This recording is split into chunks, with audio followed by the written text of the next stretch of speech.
All right, we're keeping an eye on all the aspects of this heat. And today was warm, but it was just a taste of what's to come, right? Today was kind of the transition day where you notice, oh, it's getting hotter. And then the peak of this is really going to be tomorrow and Wednesday.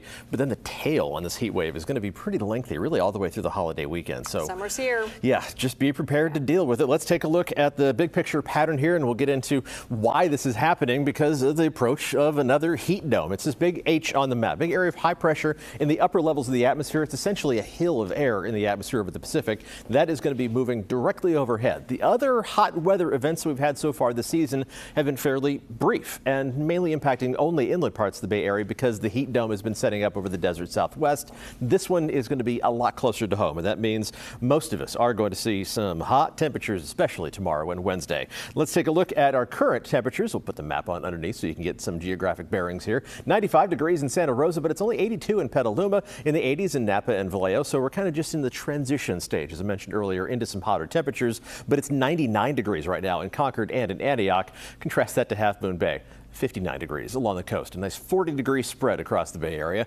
Mid-90s in Livermore, upper 80s in Redwood City, and temperatures in the Santa Clara Valley are hot. Upper 80s right now in San Jose, with 90s for both Los Gatos and in Morgan Hill. These are spots that are likely to get up to or above 100 degrees as we head into the next couple of days. Let's take a look at tonight's forecast low temperatures, and that's another aspect of this.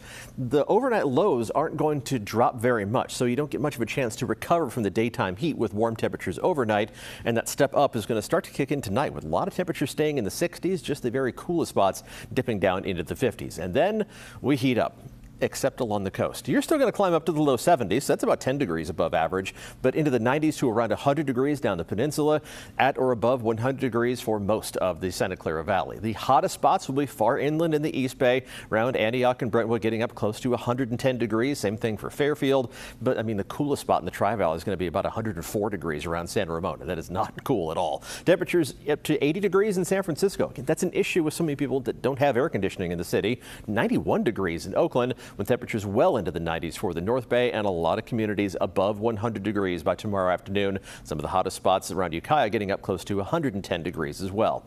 Now, as hot as it's going to be, at this point, we're not forecasting any record-breaking high temperatures for tomorrow, but we're going to be close. Other than San Francisco, which is going to be a dozen degrees short of a record, we're going to be within about 5 degrees of record territory in Oakland, Redwood City, Santa Rosa, San Jose, and in Livermore, with similar conditions again on Wednesday. Not forecasting any record-breaking high temperatures, but we are going to be very close for the next couple of days. The atmosphere would not have to do much overachieving to break those daily records. And the elevated fire threat, something we have to watch. We'll start the clock here on our fire danger index at 11 o'clock. That's when the red flag warning goes into effect for the North Bay Mountains and the East Bay Hills. You can see the trouble spots outlined in orange here for very far northern and eastern Napa County and western Solano County. The Mayacamas Range is really going to be bearing the brunt of the most dangerous fire weather conditions. And then in the afternoon, just kind of typical July levels. So that's the good news, is that we don't see any 9s and 10s on the map during the hottest part of the day. But overnight, when the offshore winds are going to be getting a little gusty in some of those higher elevations,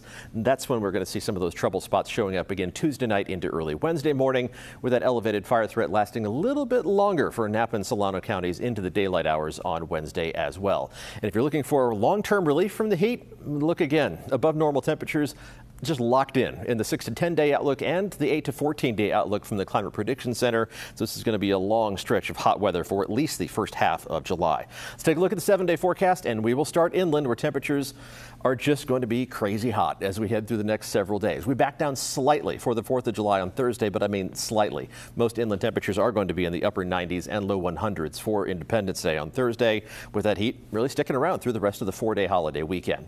Temperatures around the Bay should retreat to the 80s, but even the coolest day, a week from today, still around 80 degrees around the Bay, when average highs are in the lower half of the 70s. And temperatures along the coast, well, get ready for some crowds to be headed your way. Not only is it a holiday, but you're also the only spot around the Bay Area that is going to see any measure of relief from the heat. So you're going to have plenty of company. Make sure you are patient with all the inland folks who are making their way to you.